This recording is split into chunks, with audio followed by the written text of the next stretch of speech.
वाल्मीकि रामायण और शास्त्रों में वर्णित श्री राम की मनोहारी छवि की अनेकानेक कल्पनाओं में से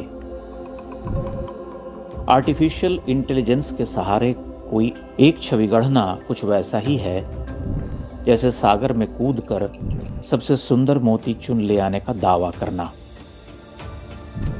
भला कोई यह कैसे स्वीकार करे कि 16-18 वर्ष की आयु में राम वैसे ही दिखाई पड़ते थे जैसा आर्टिफिशियल इंटेलिजेंस ने दिखाया है।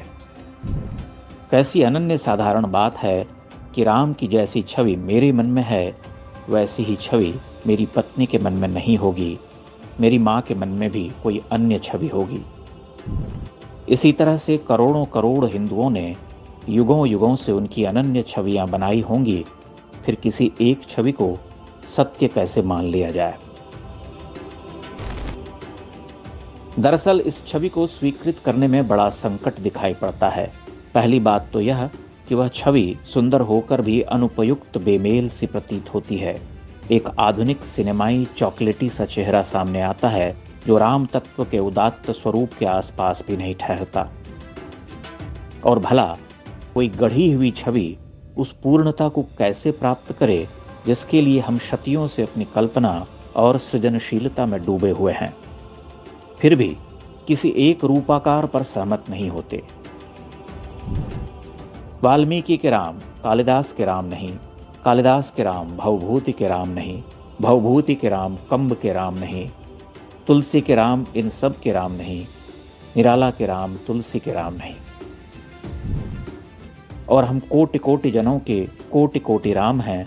सबने अपनी दृष्टि से उन्हें देखा, सभी अपनी श्रद्धा से उन्हें चित्रित करते मिटाते रहे, तब भी संतोष न हुआ, प्यास न बुझी।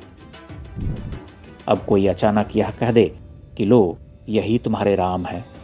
वह तो ऐसे ही दिखाई देते थे क्योंकि आधुनिक तकनीक और बुद्धि उन्हें ऐसा ही देखती है।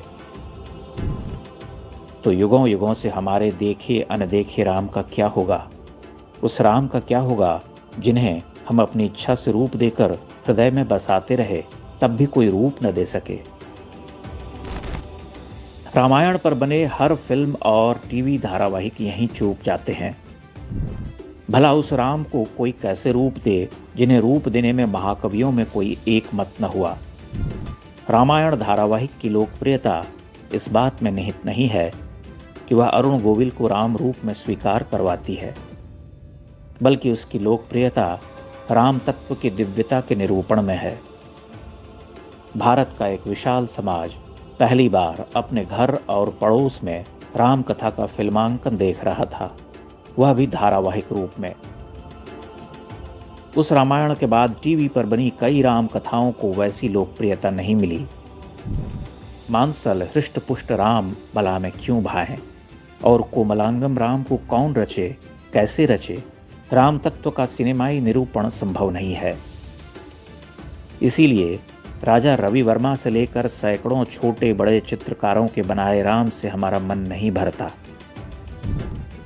हमारे मन में उन छवियों से परे एक अन्य छवि होती है जिसका गढ़ा जाना शेष रह जाता है। उस शेष में ही राम की महत्ता है। उस काव्यात्मक रूप को आकार में कौन बांधे? जिस बालक की छवि को राम की अनन्य छवि कहकर प्रचारित किया जा रहा है, वह हमें भला क्यों स्वीकार हो? वह तो शास्त्र सम्मत भी नहीं। राम जितने सगुण हैं उतने ही निर्गुण भी। उनके रूप के हजारों उपमान हैं, किंतु किसी एक उपमान की सर्व स्वीकार्यता नहीं है। वह संभव ही नहीं। यह बात कोई साधारण हिंदू भी समझ सकता है, क्योंकि हर हिंदू के हृदय में उसका अपना राम है।